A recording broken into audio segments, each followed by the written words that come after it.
Good morning mga kabitsabot! It's the weekend today at nagluluto si Lara Lacuachera ng munggo. Yan. Samahan natin yan ng magic sarap para lalong sumarap ang ating ulam for today. Ito na yung munggo natin. Pressure cooker na siya. Sana kayo din mga kabitsabot, kumakain na din at 1:35 na ng hapon dito sa Canada.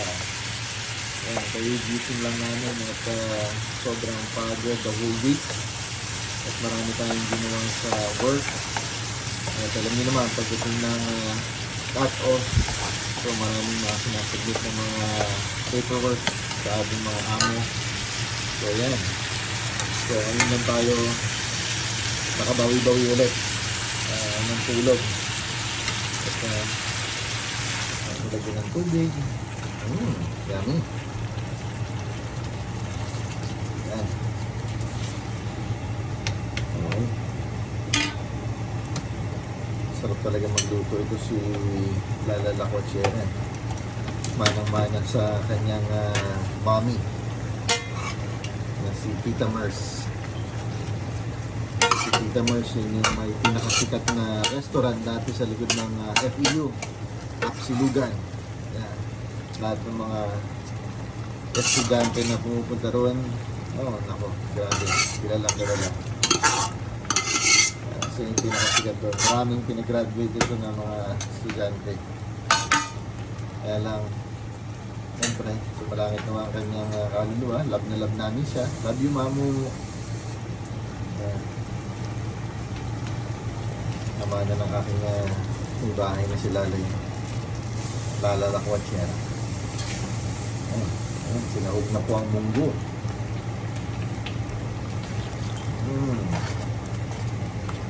Halu-haluin.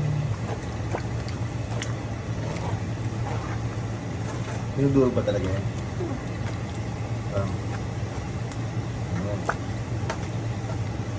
Ito yung munggo. Ewan ko ba kung ang niluluto dito yung yung hipon o yung munggo. Kaya mas maraming hipon sa munggo. Diba? Ayan o.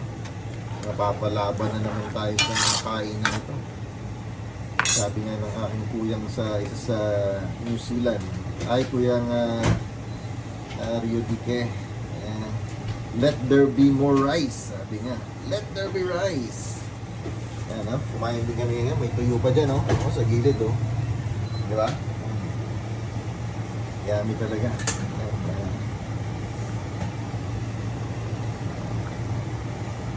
Mga yan, pansasahog mamaya sa munggo. Pakuluin siya mga ng konti.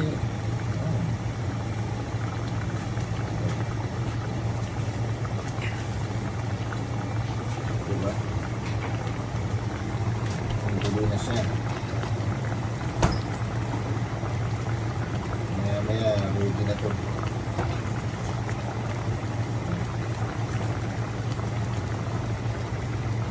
Pag sinilip mo sa labas, yan ang aming labas ngayon.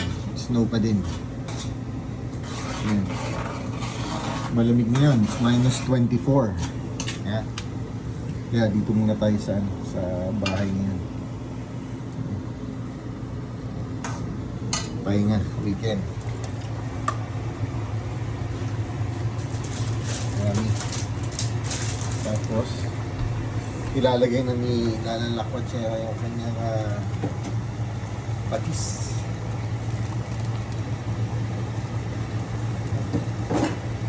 Yung nakita yan, magic yan sa gilid. Malapit itong aking chef. Kaya kami nagtatabaan dahil sa sobrang sarap ng niluluto araw-araw. Ito yung kanyang spinach. Wow. Healthy. Para kang si Papay nito pag kumain ka ng maraming spoon. Papay the Sailor Man. Put, put. Paborito ko yun. Yung bata ako, pinapanood ko parati yun. Papay, taka si Olive Oil, taka si Brutus. Ewan ko kayo, napanood nyo yun. Basta ako, pinapanood ko sa kapitbahay namin. Kasi wala kaming TV nun. Wow, yan. O, diba?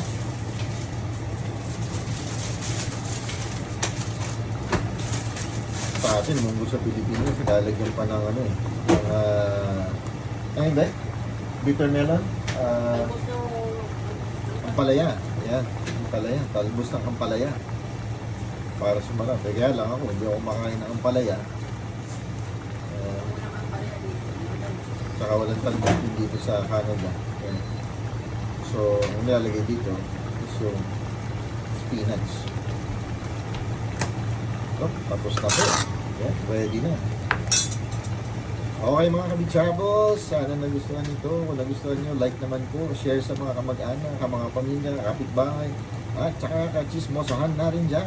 Maraming salamat at happy weekend. Bye-bye!